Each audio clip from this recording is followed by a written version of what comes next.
अशफाक भाई, जिस समाज से आप आते हैं उनका आरोप है लगातार कि हमारे बच्चों को बगैर किसी जुर्म में जेलों में डाल दिया जाता है। उनके लिए कुछ काम करेंगे? देखिए, ये तो सच्चाई है कि हमारे समाज में नौजवान साथियों को फर्जी मुकदमे में फंसा दिया जाता है। उनकी कोई सुनने वाला नहीं है, पुलिस बिना पूछताछ के उनको उठा ले जाती है। अगर हम लोग विधानसभा में जाते हैं तो निश्चित तौर पर किसी भी नौजवान साथी को फर्जी मुकदमे में कतई पुलिस उठाने की हिम्मत नहीं करेगी। ये आप नौजवान साथियों से अपने कहना चाहते हैं। समाज के भाइयों का बहुत भारी समर्थन मिला, सर्व समाज के भाइयों को बहुत भारी समर्थन मिल रहा है। खास तौर से नौजवान साथियों का बहुत भारी समर्थन मिल रहा है।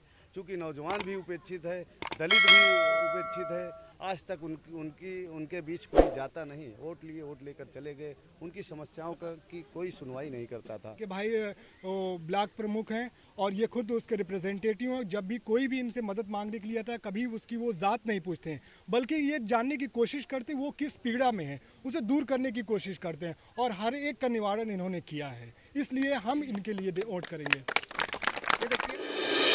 टीवी 14 भारत में आपका स्वागत है। मैं असरार अहमद। इस वक्त मैं मौजूद हूँ उत्तर प्रदेश के प्रतापगढ़ विश्वनाथगंज विधानसभा में। हमारे साथ मौजूद हैं जन अधिकार पार्टी और ऑल इंडिया मजलिस इत्तेहादुल मुस्लिमीन के संयुक्त प्रत्याशी अशफाक अहमद। हम इनसे जानने की कोशिश करेंगे कि किन मुद्दों को लेकर ये जनता के बीच जाना चाह रहे हैं। सबसे पहले आपका स्वागत है टीवी 14 भारत में। ये बताइए कि आप किन मुद्दों को लेकर जनता के बीच में जा रहे हैं? देखिए, जनता में अभी तक कोई जनप्रतिनिधि अपने खास तौर से विश्वनाथगंज में सही ढंग से काम नहीं किया। ना तो जनता के बीच कभी रहा है, ना उनको उनकी समस्याओं को जाना है। हम घर घर जाते हैं। चूँकि हमारा छोटा भाई ब्लॉक प्रमुख है मानदाता का, हम उसका प्रतिनिधित्व करते हैं। हम लोगों की समस्याओं को सुनते हैं। महीने में एक दिन हमारे यहाँ जन सुनवाई का काम होता है। हम उनकी समस्याओं को सुनते हैं, उसका निदान करते हैं। अगर ये हमें विधायक बना रहे हैं, हमको विधानसभा में आवाम चुनाव लड़ाकर हमें भेज रही है। क्योंकि हमारा बहुजन समाज पार्टी से टिकट कट गया, तो ये आवाम हमें चुनाव लड़ाने लगी कि नहीं, आप चुनाव लड़िए। दलित समाज के भाइयों का बहुत भारी समर्थन मिला, सर्व समाज के भाइयों को बहुत भारी समर्थन मिल रहा है। खास तौर से नौजवान साथियों का बहुत भारी समर्थन मिल रहा है। चूँकि नौजवान भी उपेक्षित है, दलित भी उपेक्षित है। आज तक उनके बीच कोई जाता नहीं। वोट लेकर चले गए। उनकी समस्याओं की कोई सुनवाई नहीं करता था। अच्छा, यहाँ पर कह रहे हैं कि समाजवादी पार्टी का बहुत गढ़ है, मजबूत है वो लोग, क्योंकि सरकार बना रहे हैं। तो उनके सामने कितना आपका आसान मुकाबला होगा या कि कठिन मुकाबला होगा, कैसे लग रहा है आपको? देखिए, उनके पास कुछ नहीं है, सिर्फ हवाई है। हमारे साथ आवाम है, सर्व समाज के लोग लगे हैं कि जनप्रतिनिधि वही है जो जनता की सेवा करे, जनता के बीच में बना रहे, जनता के दुख दर्द को अपना दुख दर्द समझे। इसलिए जनता हमें लायक कर रही है। जनता हमारे साथ भारी बहुमत से हमको वोट दे रही है। अशफाक भाई, जिस समाज से आप आते हैं उनका आरोप है लगातार कि हमारे बच्चों को बगैर किसी जुर्म में जेलों में डाल दिया जाता है। उनके लिए कुछ काम करेंगे? देखिए, ये तो सच्चाई है कि हमारे समाज में नौजवान साथियों को फर्जी मुकदमे में फंसा दिया जाता है। उनकी कोई सुनने वाला नहीं है, पुलिस बिना पूछताछ के उनको उठा ले जाती है। अगर हम लोग विधानसभा में जाते हैं तो निश्चित तौर पर किसी भी नौजवान साथी को फर्जी मुकदमे में कतई पुलिस उठाने की हिम्मत नहीं करेगी। ये आप नौजवान साथियों से अपने कहना चाहते हैं, वादा करते हैं। कभी हमारा नौजवान साथी किसी फर्जी मुकदमे में नहीं जाएगा तो सिर्फ अपराध अगर कर रहा है तो उसके लिए कोई उसका शरण हम नहीं देंगे।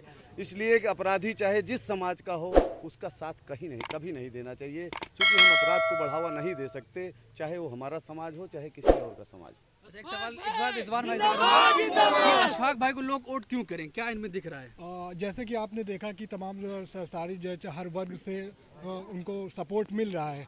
और सबसे बड़ी बात ये कि जिस पार्टी से ये टिकट लेकर आए हैं उसका यकीन ही कॉन्स्टिट्यूशन पे है। जैसे कॉन्स्टिट्यूशन कहता है कि sovereign socialist secular democratic republic and secure to all its citizen.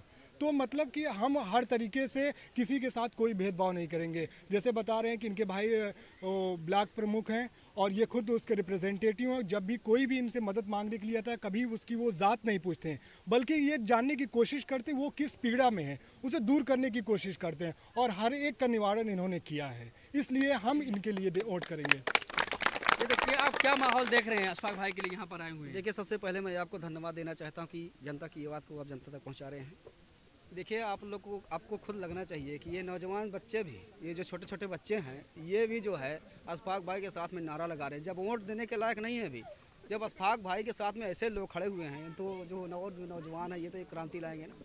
और नौजवानों की ताकत को देखकर, हिम्मत की देखकर ऐसा लगता है कि निश्चित तौर पे अशफाक भाई के सिवा कोई जीते उतेगा नहीं, क्योंकि आवाम अशफाक भाई के साथ है। हम लोग गांव-गांव में जा रहे हैं, कैडर के माध्यम से लोगों को वोट के प्रति जागरूक करने का काम कर रहे हैं और मजबूती के साथ नौजवान से लेके हर वर्ग, हर जाति का व्यक्ति अशफाक भाई के साथ में तेजी के साथ जुड़ा है। और रही मुख्य बात यह है कि जो दलित वोटर है, जो बसपा का बेस वोट है, लेकिन इस विधानसभा विश्वनाथगंज में, स्पेशली विधानसभा विश्वनाथगंज में दलित का बेस वोट भी अशफाक भाई के साथ में है, तो अशफाक भाई को जीतने से कौन रोक सकता है।